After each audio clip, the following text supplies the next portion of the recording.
नमस्कार, आप देख रहे हैं मिथिला बिहार न्यूज़। आज पप्पू यादव ने बिहार के 2 जिलों का दौरा किया और ये दौरा बिहार में बढ़ रहे अपराध को लेकर के थी, जिसमें उन्होंने पहले पातेपुर थाना अंतर्गत देरुआ गांव निवासी और भगवानपुर प्रखंड के रोजगार सेवक मोहम्मद मुमताज़ की चाकू गोदकर निर्मम हत्या मामले में आज उस शोकाकुल परिवार से मिले और साथ ही वहीं से वो दरभंगा जिला के सिमरी गांव में बीते दिन 19 वर्षीय युवक की चाकू मारकर हुई निर्मम हत्या कर दी गई थी, उस शोकाकुल परिवारजनों से भी मिलकर अपनी संवेदनाएं व्यक्त किए और इस दुख की घड़ी में उनके साथ खड़े होने का भरोसा दिलाया और साथ ही पीड़ित परिवार को तात्कालिक सहायता के स्वरूप 10,000 की आर्थिक मदद दी गई ताकि वे उस पैसे से अंतिम संस्कार और ज़रूरी ज़रूरतों को पूरा कर सके। साथ ही उन्होंने अपराधियों को अविलंब गिरफ्तार कर स्पीड ट्रायल के माध्यम से कठोर सजा की मांग की है और पीड़ित परिवार को उचित मुआवजा तथा सरकारी सहायता दी जाए, इसकी भी बात उन्होंने रखी है। समाज में कानून का डर बना रहे, इसके लेकर के न्याय सुनिश्चित होना आवश्यक है। इसके साथ आगे उन्होंने क्या कहा वह भी आप सुने और वीडियो के माध्यम से जानें कि आज पप्पू यादव का जो दौरा था बढ़ते बिहार में अपराध को लेकर के, उस पर उन्होंने सीधा सुशासन की सरकार को क्या चेतावनी दी है और उस पीड़ित परिवारों का भी क्या कुछ कहना है। यादव की हत्या कुछ देर पूर्व बालू कारोबारी थे, उसकी निर्मम हत्या कर दी।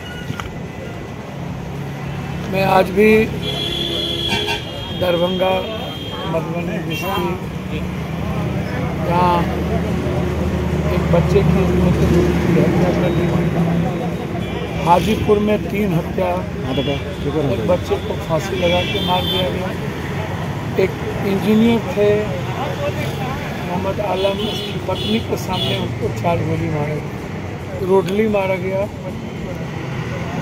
हत्या थी।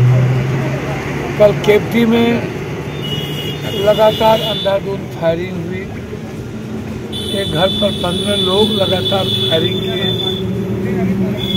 और अच्छी परिस्थिति और अच्छे हालात दरभंगा की नहीं।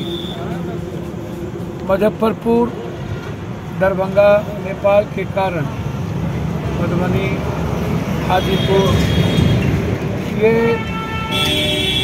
माफियाओं का केंद्र बिंदु बन गया है। जमीन माफिया, जिसमें लगभग नेता लोग इन्वॉल्व, पदाधिकारी इन्वॉल्व, लगभग नेपाल के से जो भी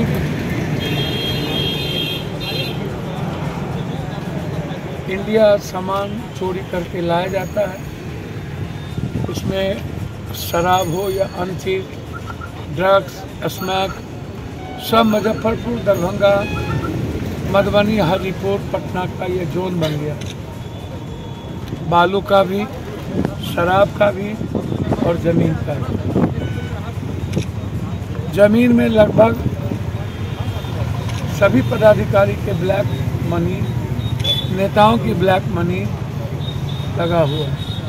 हत्या का मुख्य कारण है जमीन कारोबारी, जो पटना में खेमका की हत्या हुई, हाजीपुर में 34 एकड़ ज़मीन के चलते एक बड़े नेताओं ने अपने नाम से भी अपने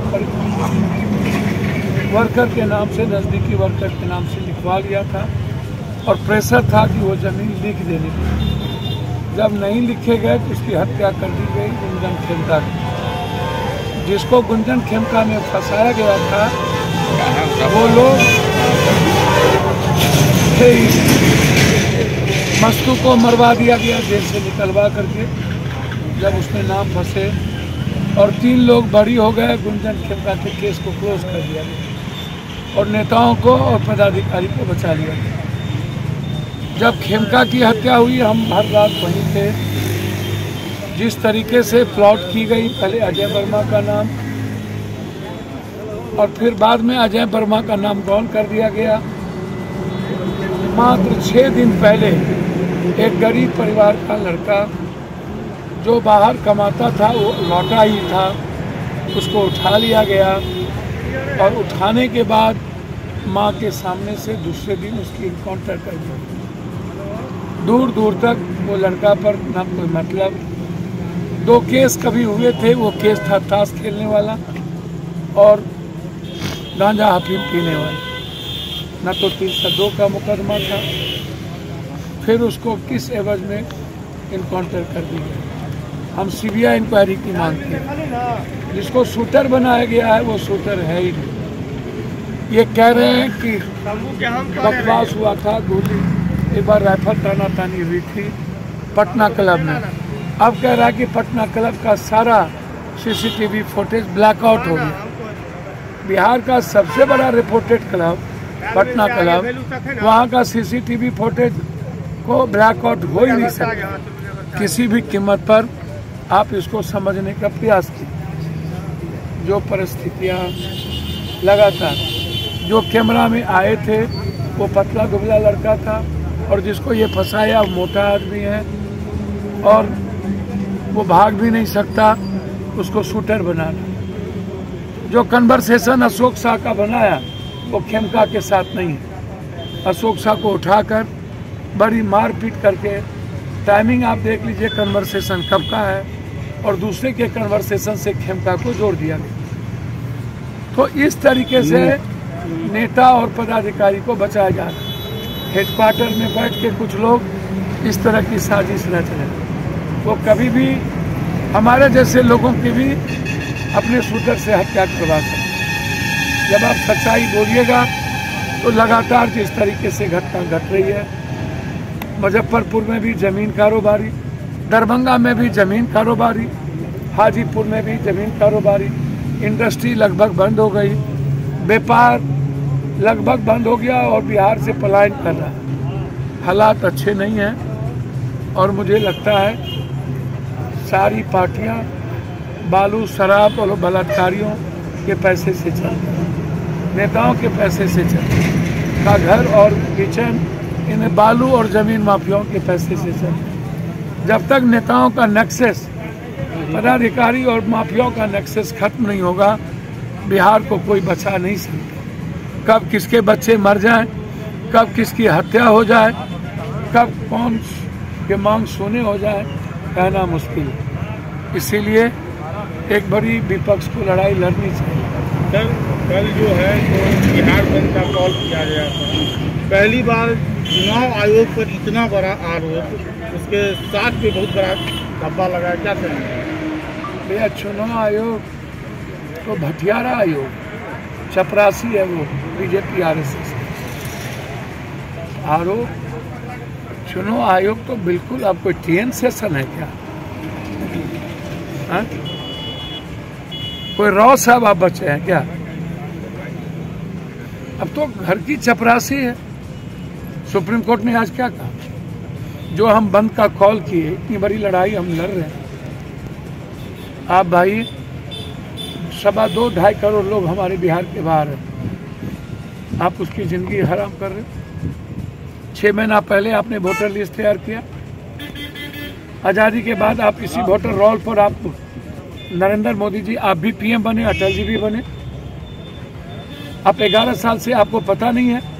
अरुण जेटली का आप लॉ मिनिस्टर होते हुए वो बयान याद कीजिए कि किस परिस्थितियों में इलेक्ट्रल लॉ में नाम जुड़ेंगे और हटेंगे। आपको इतना भी ज्ञान नहीं है। और आपने आधार कार्ड, जो आपका ड्रीम प्रोजेक्ट है, मनमोहन सिंह जी ने इसको लाया और सारे राशन कार्ड से लेकर के जो हमारा वोटर कार्ड है सब जुड़ा हुआ है, फिर आप मानने को तैयार नहीं है। और अब आप कह रहे हैं 14% ही मात्र मैट्रिक किया हुआ है। EBC का कोई भी जात, दलित, ST SC का कोई भी कास्ट, 2 करोड़ जो बाहर हैं उसमें सभी जात के लोग, और जो यहाँ पर मैट्रिक नहीं किया वो कहार है, कुमार है, ततमा है, नुनिया है, चंदबसी है, निषाद है, मला है, केवरत है, गंगोत्री है, गोरी है, शर्मा है, बढ़ई है, पंडित है, कुमार है, कमार है, चमार है, पासवान है। ये सभी जाति को देखिए। 2 कुछ प्रतिशत भी मैट्रिक नहीं किया, 0.9% भी मैट्रिक इसकी बेटी नहीं की है, और आप मैट्रिक की सर्टिफिकेट मांग रहे हैं। आप कह रहे हैं जाति पर जन्म प्रमाण पत्र दो तुम। कौन हमारा बाप दादा जन्मा यहीं, मेरा बेटा जन्मा, दादा जन्मा, हमसे तुम नागरिकता मांग रहे हो? कौन मेरे बाप दादा के पास जन्म प्रमाण पत्र है जो तुम मांग रहे हो? रयासी मांग रहे हो। 73% बाढ़ में हम फूस और ढीठ वाले लोग हैं, बाढ़ में खत्म हो जाते हैं। मेरे पास कोई कागज नहीं है, तो फिर तुम ये जो हमारा बैंक का कार्ड है, आधार का कार्ड है, राशन कार्ड है, तुम इसको मानने को तैयार क्यों नहीं हो? वोटर कार्ड है, क्या चाहते हो? दलित, एसटी, ईबीसी वोट नहीं डाले? यदि आधार कार्ड ने कोई गलती की तो उसका खामियाजा बिहारी भुगते।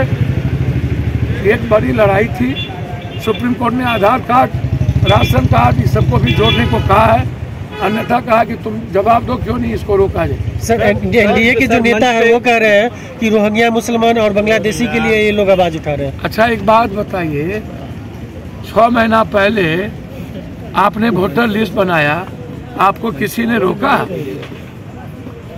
आप नाम हटाए, काटे, आपको किसी ने बोला कि आप किसको हटा रहे हैं, किसको रोक रहे हैं? इन लोगों को शर्म नहीं आता? लाज शर्म धोके पी गए। ये 12 करोड़ 90 लाख लोगों का ये फिर से बना रहे हैं ना ये, और इसमें सबसे ये मांग रहे हैं मैट्रिक और रिहायशी और जन्म प्रमाण पत्र। कुछ भी बोल देना। कल आपको मंच पर चढ़ने से रोका गया। ये सब कोई बात है? हम बिहार के सम्मान और स्वाभिमान के लिए लड़ रहे हैं, हम बिहारी के जिंदगी के लिए लड़ रहे हैं। पप्पू यादव के सम्मान और स्वाभिमान का क्या मतलब? मेरा क्या औचित्य है भाई? मेरी क्या औकात है? हम तो बचपन से होते रहे अपमान और सम्मान। हम बिहार के सम्मान की बात करेंगे, बिहार के गरीबों के साथ, आम आदमी के साथ कोई समझौता नहीं हो। किसने अपमान करने का काम किया? सर, हम आपसे बोले हमने अपमानित हुए, हमें चोट लगी, हम गिर गए भीड़ में, ये क्या मतलब है भाई?